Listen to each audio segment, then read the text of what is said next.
Dahil dito, dumulog sa National Bureau of Investigation, National Capital Region o NBI-NCR si Mary Jane.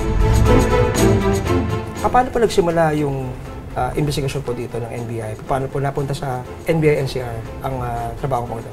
Yes, nung Monday, September 4, nakakatanggap kami ng paghingi ng saklolo ng mother ng victim na ang anak niya ay nawawala. So agad-agad nagpapunta tayo ng mga investigador doon para imbestigahan ang reklamo ng mother. Tingnan niyo po. Galit at pag-aalala ang nangibabaw kay Mary Jane. Sir, 11 anyos lang po yung anak ko. Tinanan ho ang anak mo ng teacher niya? Oo, sir. Ayon kay Mary Jane, malakas ang kutob niyang ang teacher ang dahilan ng pagkawala ng anak. Sir, tulungan niyo po kami. Kailangan po mabalik sa akin si Ashley. Wala po kamali-mali yung anak ko. Tulungan niyo po kami, sir. Gagawin namin ang lahat. Makakaasa po kayo. Doon po ma'am sa sinasabi niyong pinaghinalaan niyo na kagad yung iisang teacher na si Miss. Bakit? Buo talaga yung loob ko na wala na akong ibang inano. Since katulad nga ng sabi ko, by school lang yan, hatid sundo. Ibig sabihin, wala siyang iba nakakausap. Pamilya, kaklase, teacher. Inisip ko rin, imposibleng kaklase to eh. Diba? Kung may boyfriend yung anak ko, walang batang maglalakas ng loob ng 1:30 AM, madaling araw, lalabas kayo. Diba? Matatakot eh.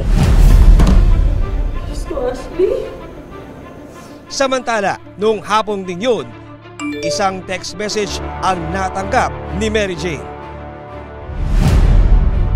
Nagpakilala raw ang nag-text na boyfriend siya ni Ashley at nasa mabuting kalagayan ang bata.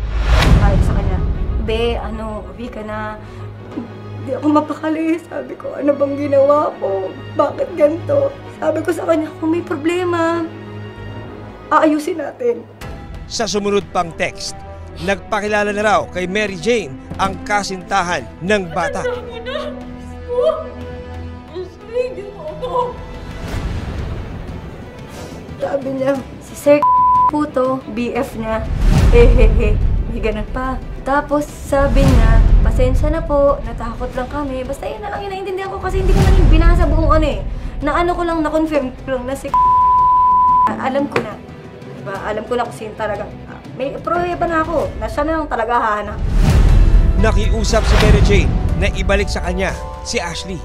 So, pinapabayaan ko lang siya, hindi naman ako nag-aano eh. Sige, ka lang kasi hindi ko rin alam yung sasabihin ko, baka madala ko ng damdamin. Kinukuha ko nga yung loob niya para ibalik niya yung anak ko sa akin.